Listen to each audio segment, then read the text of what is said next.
अल्लाह रब अल-इज़्ज़त ने इंसान को ज़मीन पर भेजा ताकि वो इसके अहकामात की पैरवी करे, इसकी इबादत करे और अदल व इंसाफ के साथ अपनी ज़िंदगी गुजारे।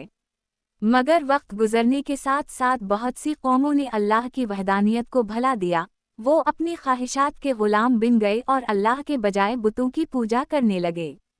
इन्हीं गुमराह कौमों में एक अजीम ताकतवर कौम थी जिसे कुरान पाक ने कौम आदा के नाम से याद किया है। ये लोग अपनी जिस्मानी ताकत, शान व शौकत और बुलंद व बाला महल्लात की वजह से मशहूर थे।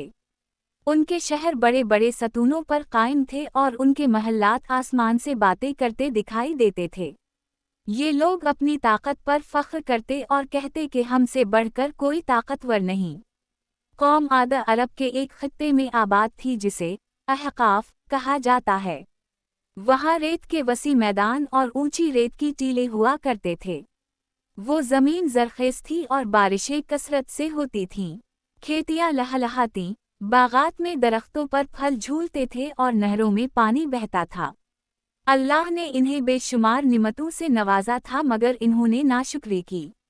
बजाय इसके कि वो अल्लाह का शक्र अदा करते और इसके आगे झुकते, इन्होंने बुत तराशे, इन्हें अपना माबूद बनाया और उनके सामने सजदा करने लगे।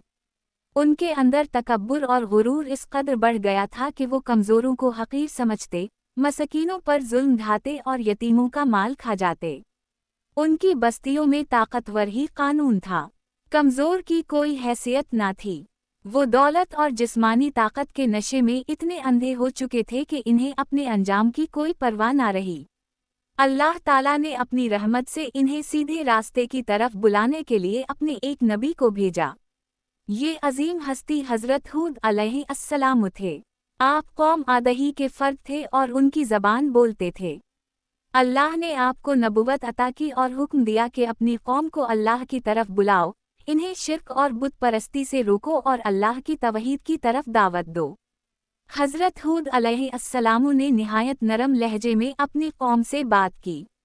आपने फरमाया, ए मेरी कौम, अल्लाह की इबादत करो, इसके सिवा कोई माबूद नहीं।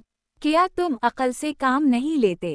तुम्हें अल्लाह ने पैदा किया, तुम्हें क़ुव्वत बख्शी, ज़मीन पर तुम्हें आबाद किया, बागात और महल्लात अता किए, बारिशें बरसाएं और नहरें जारी कीं। फिर तुम अल्लाह के बजाय इन बुतों को क्यों पूजते हो जो ना सुनते हैं, ना देखते हैं और ना ही किसी को नफ़ा या नुकसान दे सकते हैं। कौम आदा के सरदारों ने हज़रत हूद अलैहिस्सलाम की बातों का मजाक उड़ाया। इन्होंने कहा, ए हूद, तुम हमें किस चीज़